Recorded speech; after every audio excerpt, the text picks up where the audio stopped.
Hello. Our informal ethical debate is on the causes of autism for SPCE 619-803 for Dr. Baff's class. It is presented by Diane Cambria, Kira Clement, Danielle Baker, Lacey Baines, and Cassidy Meany. For the introduction, hello, my name is Kira Clement. I'm the introducer and debate facilitator. I have a bachelor's degree in speech-language pathology, and I nanny for various families of children with special needs. Diane Cambria is the vaccine summarizer and researcher. She works as an assistant manager in a day rehabilitation center in New York. Lacey Baines is the environmental and genetics summarizer and researcher. She works as a behavioral therapist and BCBA candidate at an ABA clinic in Georgia and has been working in the ABA field for 2 years. Cassidy Meany is the illustrator. She works as an RBT at an ABA clinic in North Carolina. She holds her bachelor's degree in psychology with a minor in ABA. Danielle Baker is the fielder, and she works as an RBT fellow at an ABA clinic in Indiana. She holds her bachelor's degree in elementary education and special needs, and she is currently working towards an MA in ABA, just like the rest of us.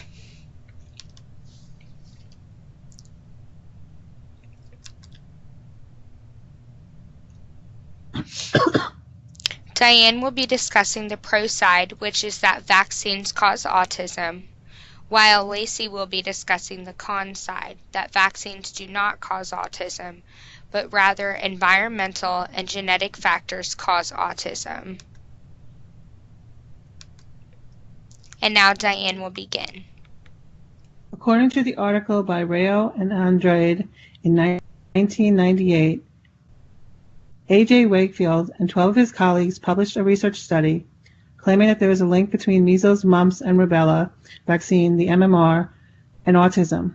The vaccine is given in early childhood around the same time that autism is diagnosed. As a result of the study, less people were giving the MMR vaccine to their children, even though in February 2010, a complete retraction was published which admitted that the data in the study was insufficient, and according to the retraction, there is no causal link between MMR vaccine and autism, as the data were insufficient. In addition, one of the authors failed to disclose a conflict of interest. That conflict of interest was that the study was funded by vaccines producers. However, just because this study was retracted, that does not prove that the MMR vaccine is not the cause of autism.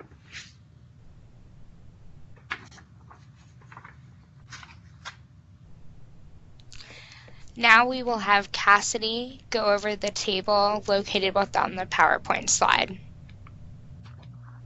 The table shown on the slide summarizes the neuropsychiatric diagnoses of the participants in the study, along with the apparent precipitating events, the onset of behavioral features, and the onset of behavior symptoms.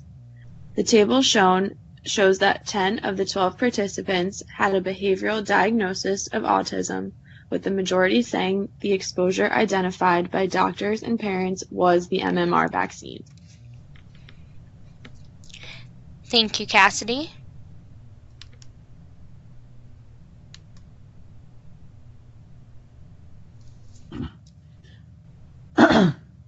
In an article by Geer et al. 2014, states that delays in brain development that could potentially be caused by exposure to thimerosal.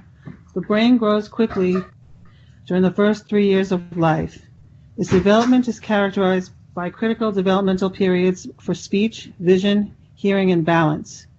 During the first 3 years of life, if there is a process in the brain development that is missed or changed, it is possible that the brain will not fully recover. This could cause abnormal brain development in certain regions of the brain. Because the brain has limited ability to regenerate in the developmental stages, this can cause permanent consequences. For the past 2 decades, there has been a large increase in the delays in development. Many questions are still unanswered. Exposure to heavy metals like thimerosal could play a role in this. A study documented that inorganic mercury in the blood increased dramatically from 2% in 1999 to 2000 to 30% in 2005-2006. The study concluded that inorganic mercury in humans is cumulative, therefore it increases as we age. When exposure to inorganic mercury can be avoided or eliminated, it should be. This study provided new evidence supporting a significant relationship between increased organic mercury exposure from thimerosal-containing childhood vaccines and the subsequent risk of the diagnosis for specific delays in development among both males and females.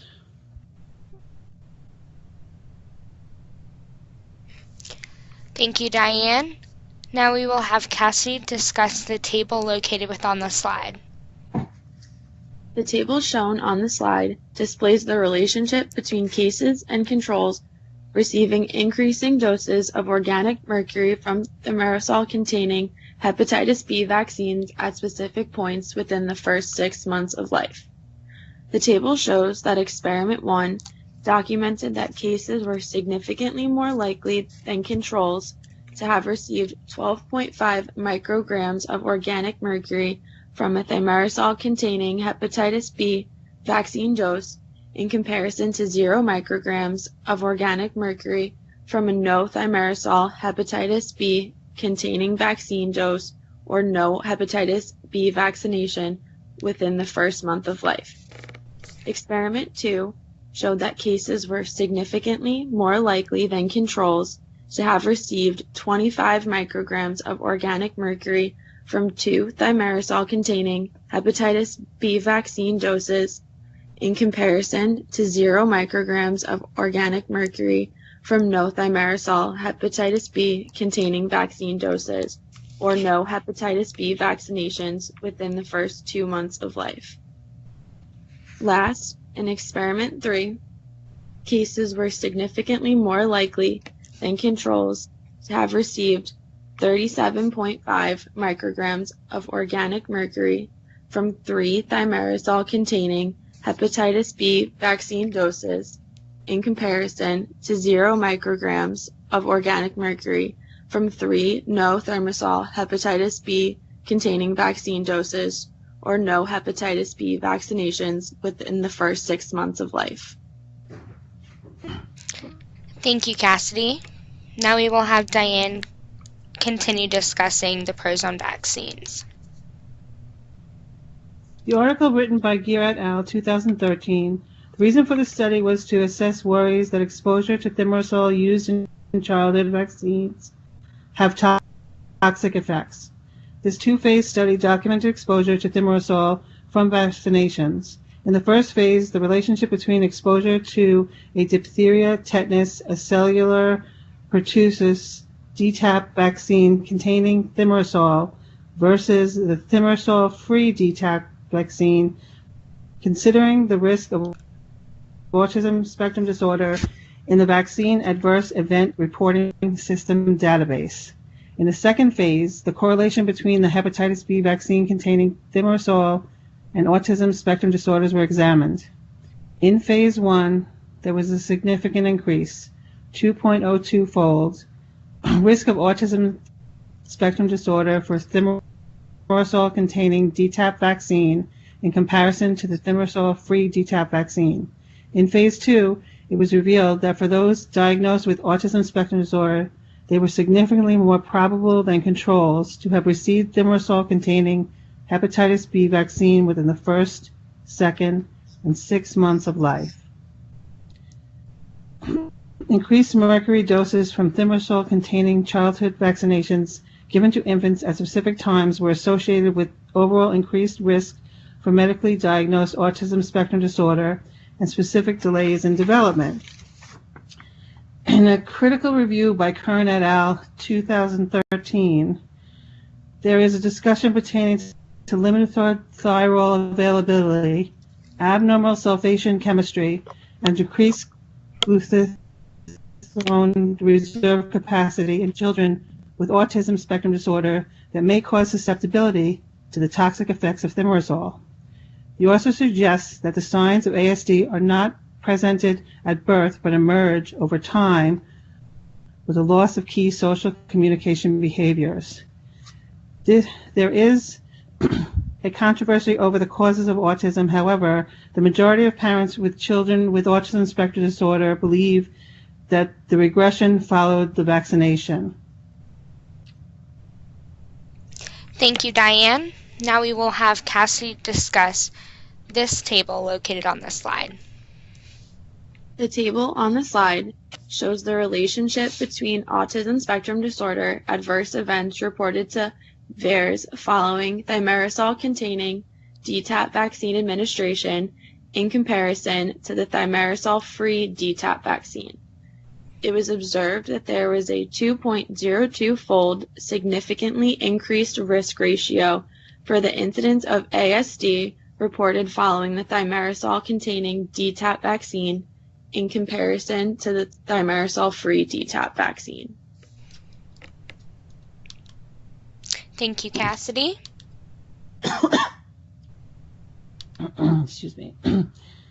In the article written by Gear et al. 2017, it was revealed that increased mercury doses from thimerosal-containing childhood vaccines administered to infants at specific times were associated with overall increased risk for medically diagnosed autism spectrum disorder and other specific delays in development.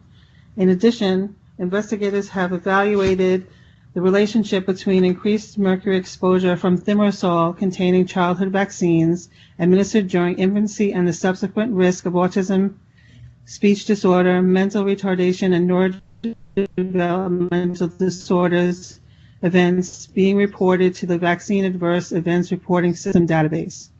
It was revealed using a cohort study designed that a cohort of children who were administered thimerosal-containing DTaP vaccine were significantly more likely to have autism reported as an adverse effect to VAERS than a cohort of children administered thimerosal-free DTaP vaccines.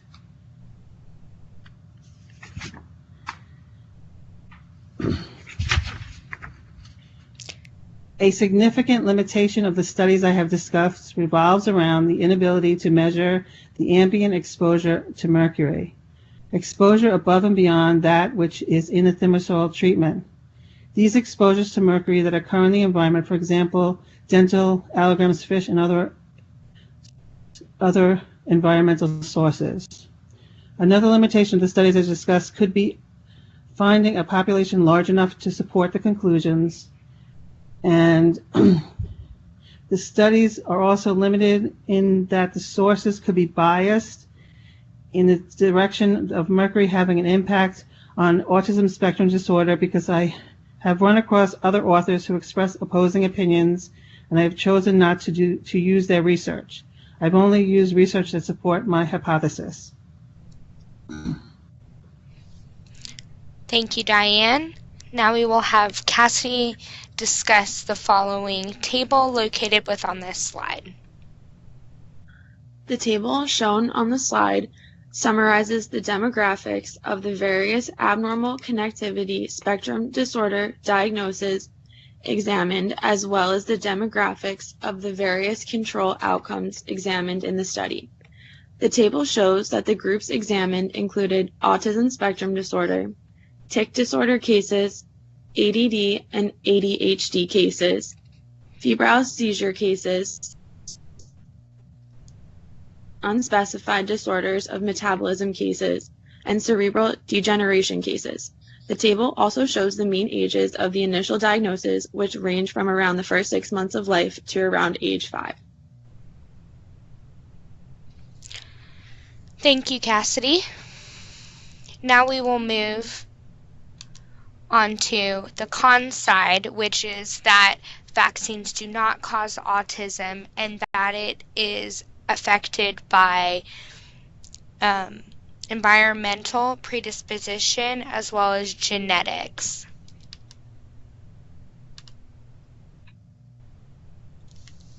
The Glasson et al. Study aimed to discuss perinatal factors that may influence the diagnosis of autism.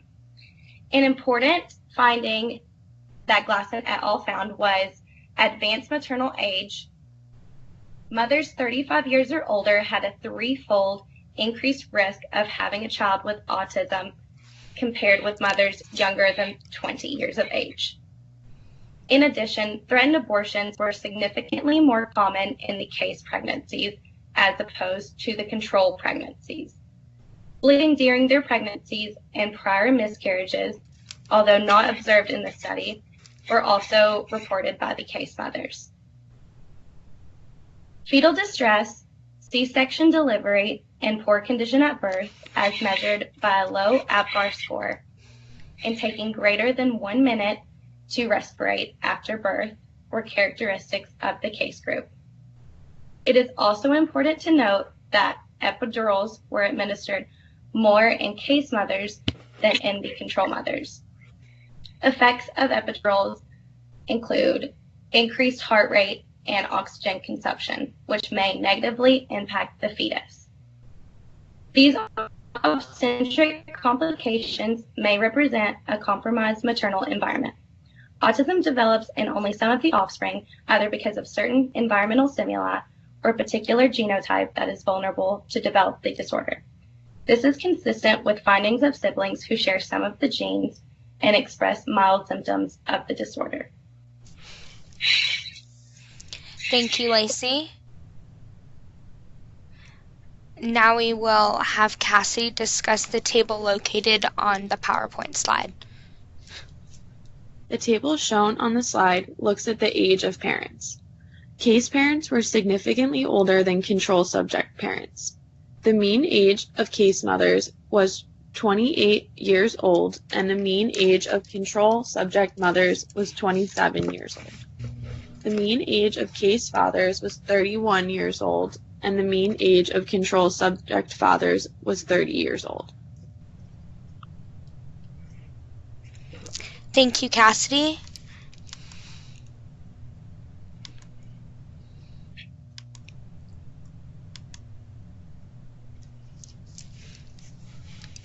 The Losh et al. Study aimed to examine genetic factors which may influence the diagnosis of autism. The study examined parents' childhood academic development in order to identify endophenotypes that may be linked to ASD. The study did so by examining parents' ITBS scores, which is the Iowa Test of Basic Skills, from grades K through 12 in the areas of language, reading, and math. Losh et al. Found that case parents expressed relatively lower performance and slower development of skills, particularly in the language domain, and showed marginally significant differences across other academic areas as well. Performance on the ITBS was significantly associated with ASD endophenotypes and the severity of clinical symptoms in children with ASD. These findings may mark childhood indicators of genetic liability to ASD in parents. However, an important limitation to this study was that the control sample was extremely small. In addition, the control sample was screened for a history of ASD, either personal or within the family. Thus, they were expected to have performed well on the childhood ITBS, regardless. Thank you, Lacey. Now we will have Cassidy discuss the table located on this slide. The table located on the slide shows the correlations between parents' childhood ITBS, language, reading, and math composite scores, and their children's autism spectrum disorder symptoms. Parents' childhood ITBS performance was significantly associated with the clinical symptom severity in children who were diagnosed with autism spectrum disorder. Thank you, Cassidy.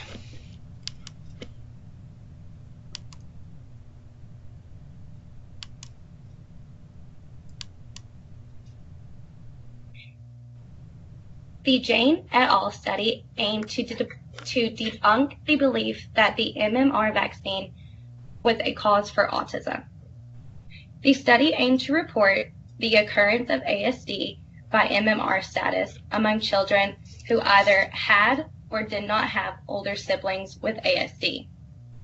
The study utilized a large cohort of over 95,000 participants who did not have the MMR vaccine or had one dose or both doses of the MMR vaccine. As Diane noted, the MMR immunization is lower in children with older siblings with an ASD. This is possibly due to parents being attentive to the developmental delays that are often present in siblings of ASD individuals and deciding to then omit immunization in further children. The study found absolutely no evidence that receiving either 1 or 2 doses of MMR vaccination was associated with an increased risk of ASD among children who had older siblings with ASD.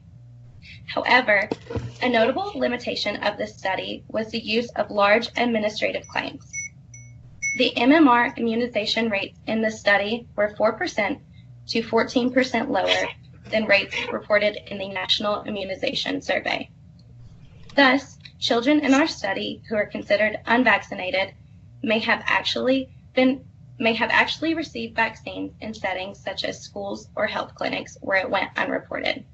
Despite this, researchers do not believe this limitation strongly influences their findings. Thank you, Lacey. Now we will have Cassie discuss the following table located within this PowerPoint slide. The table shown on the slide includes unadjusted relative risk of ASD associated with receiving either 1 or 2 MMR doses versus no doses at ages 2, 3, 4, and 5 years separately in children with and without older siblings who had autism spectrum disorder. The unadjusted relative risk of ASD for 1 dose of MMR at age 2 years among children with unaffected older siblings was 0.80 and 0.44 among children with older siblings with ASD. Also at ages 3, 4, and 5 years, no association was found between 1 dose of MMR and ASD among index children, regardless of whether their older siblings had ASD. Thank you, Cassidy.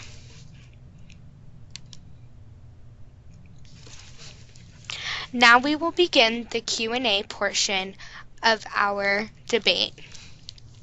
We will have Danielle review over the questions with you guys, as I will be asking the questions. The first question is thimerosal still being used in childhood vaccines? Actually, according to Kern et al., many infants in developing countries follow the recommended childhood vaccine schedule and receive about 200 micrograms of mercury from thimerosal containing vaccines during the first 6 months of life. So the overall dose of thimerosal is greater in developing countries than in developed countries such as the United Kingdom, Russia, and Sweden, which have significantly restricted the use of thimerosal. However, it is important to note that in 1999, the American Academy of Pediatrics and Public Health Service called for complete removal of thimerosal from all vaccines. Thank you. Now we will go on to the second question of our Q&A portion. Maternal age was mentioned quite a bit throughout the debate.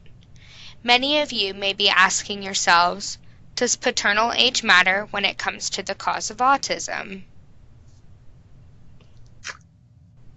According to Glaston et al. 2004, paternal age is not usually addressed or has been found to be unimportant in previous studies. Increased paternal age did not emerge as a significant predictor in the regression analysis, suggesting that its effect is most likely to be related to increased maternal age.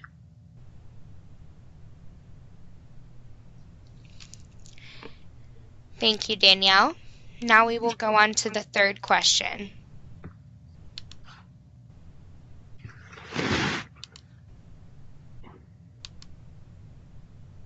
The next question is how often does a BCBA have to update their knowledge on the research of autism?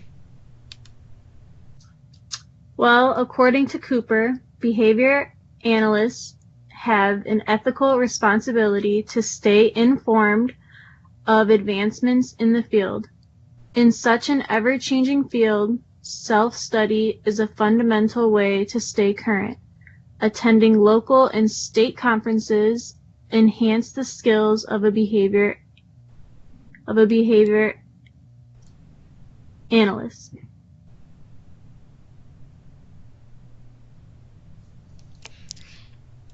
Thank you, Danielle. Now we will go on to our next question for the Q&A. The next question is, what are some ethical codes that are applicable to a BCBA when talking to parents about the causes of autism? Well, there are 3 ethical codes that should be followed when talking to parents about the causes of autism. Ethical Code 1.01, reliance on scientific knowledge. Behavior analysts rely professionally derived knowledge based on science and behavior analysis when making scientific or professional judgments in human service provision or when engaging in scholarly professional endeavors. Ethical Code 1.03, maintaining competence through professional development. Behavior analysts maintain knowledge of current scientific and professional information in their areas of practice and undertake ongoing efforts to maintain competence in the skills they use by reading the appropriate literature, attending conferences and conventions, participating in workshops, obtaining additional coursework, and obtaining and maintaining appropriate professional credentials. The last code is Ethical Code 8.01a, avoiding false or deceptive statements. Behavior analysts do not make public statements that are false, deceptive, misleading, exaggerated, or fraudulent, either because of what they state, convey, or suggest, or because of what they omit concerning their research practice or other work activities of those of persons or organizations with which they are affiliated. Behavior analysis claims as credentials for their behavior analytic work only degrees that were primarily or exclusively behavior analytic in content.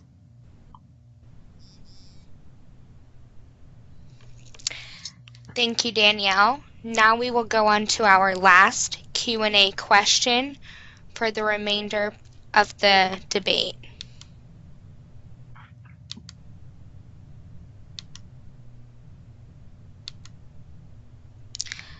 The last question would be, how does consideration of this topic enhance practice and or address current issues within the field as well as in general? Well, the studies within the debate enhances practice because they are current studies that address the common issue and question, do vaccines cause autism? According to the Ethical Code for Behavior Analysts, Code 1.01, 8.03, Maintaining Confidence Through Professional Development. This is important because the behavior analysts must maintain their knowledge and keep up to date on the recent research to answer any questions that parents may have on the reasons for the cause of autism or anything like that in general. This code ensures that the behavior analysts stay current and up to date for topics such as the cause of autism. Thank you, Danielle. We will now conclude our informal ethical debate on the causes of autism. We have now listed on the following 3 slides our references that we utilized during the study as well as in the presentations.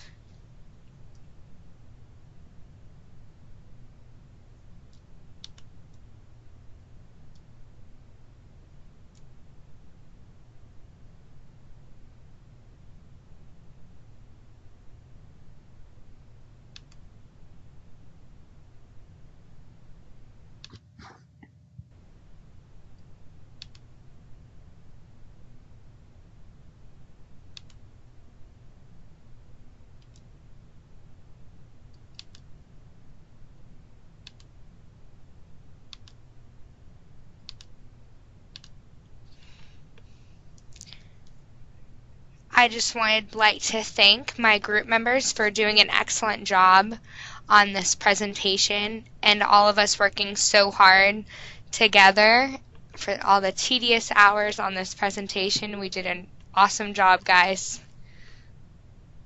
Thank you.